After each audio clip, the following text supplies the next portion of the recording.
Ketika ada pilihan pemenang karya arsitektural Istana Negara di calon ibu kota baru diumumkan, saya ilfil. Maaf ya, asli saya hilang feeling. Ilfil bukan pematung atau perupa yang karyanya luar biasa tersebut yang membuat saya ilfil, namun lebih karena keilmuan arsitektural ruang, bangunan, tata kota yang bablas gak berkarakter itu yang saya lebih melihatnya tidak keren. Mungkin ilmu saya rendah, jauh lebih rendah dari si pemilih yang memenangkan karya perupa legendaris tersebut.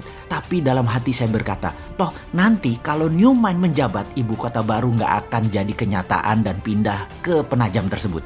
Terlalu mahal, tidak efisien, pemborosan, dan tidak berdampak dalam ekonomi makro dan mikro memindahkan pusat pemerintahan ke daerah baru yang virgin tersebut. Saking perawannya, sampai-sampai nggak ada sejarah napak tilas wilayah tersebut yang pas untuk storytelling ke anak cucu akan rencana ke depan pantas ibu kota pusat pemerintahan itu berada di lokasi Penajam tersebut. Kalaupun ada, perlu jangka yang sangat panjang. Bahkan banyak pengamat pertahanan yang berkomentar bahwa lokasi tersebut tidak memiliki kelayakan untuk dibuat ibu kota negara superpower, menggeser pusat pemerintahan ke arah wilayah yang defenseless atau sulit dijaga karena banyak infrastruktur pertahanan dan keamanan yang belum siap, membuat berbahaya ibu kota berada di lokasi tersebut. Jadi pastinya karya arsitektural tadi nggak akan dilanjutkan oleh New Mind kalau nanti berkuasa. Bener deh, kalau hanya membangun komplek perkantoran mungkin desain tadi masuk, namun membangun ibu kota, masa kayak membangun kota Alam Sutra, Serpong, BSD, Pantai Indah Kapuk,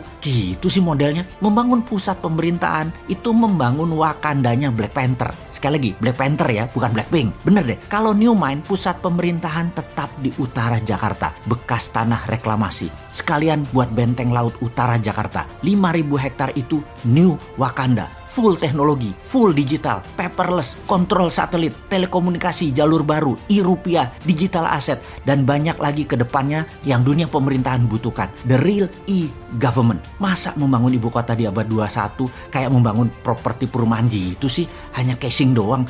Malu-maluin aja nih bernegara kalau begini. Kembali ke lokasi Penajam. Apa yang kita lakukan oleh New Mind? Tetap dibangun dan pasti dibangun oleh New Mind, namun dijadikan seperti kota Seattle. Penajam akan jadi Seattle-nya Indonesia, yaitu pusat perekonomian high-tech. Kalau sahabat ke kota Seattle di Amerika, kota ini benar-benar by design. Pusat teknologi seperti Boeing, Starbucks, dan banyak lagi infrastruktur ekonomi mendukung kota tersebut. Strategi ibu kota ke Penajam jauh dibandingkan dengan strategi membangun kota Seattle. Nggak sedetail Seattle. Jadi nggak usah dilanjutin deh Penajam. Sementara Seattle tuh hanya kota loh, bukan pusat pemerintahan sebuah negara besar. Lalu New Mind bagaimana rencana untuk Penajam tengahnya Indonesia itu? Pertama, membangun pelabuhan laut dan bandara dengan 3 airstrip. Besarnya bandara tersebut adalah untuk 100 juta kapasitas penumpang per tahun. Kemudian swasta besar dunia dikasih fasilitas untuk membangun di sana tanpa pajak selama 25 tahun. Beri tax holiday di sana. Yakin pasti Disneyland akan membangun di sana. Universal Studio akan bangun di sana. Bangun pusat hiburan dan MICE di sana. Pusat kesehatan seperti di Penang, Malaysia dibangun di sana. Pusat kesehatan yang murah, efisien, dan dokter serta semua sarana kesehatan terbaik ada di sana. Semua warga tinggal di sana selama 10 tahun tidak bayar pajak di kota baru Penajam. Bisnis tidak bayar pajak selama 10 tahun. Apapun mulai dari yang kecil-kecil hingga pabrik mobil, pesawat terbang, pabrik kapal laut, dan lain sebagainya. Free tax.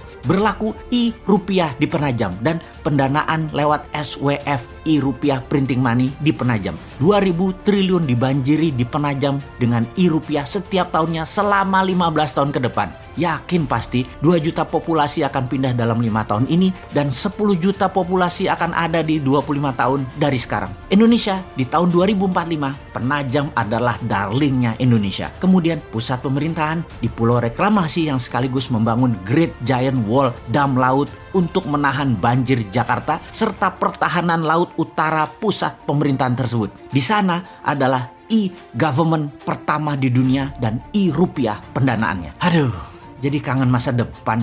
2024 kok masih jauh ya.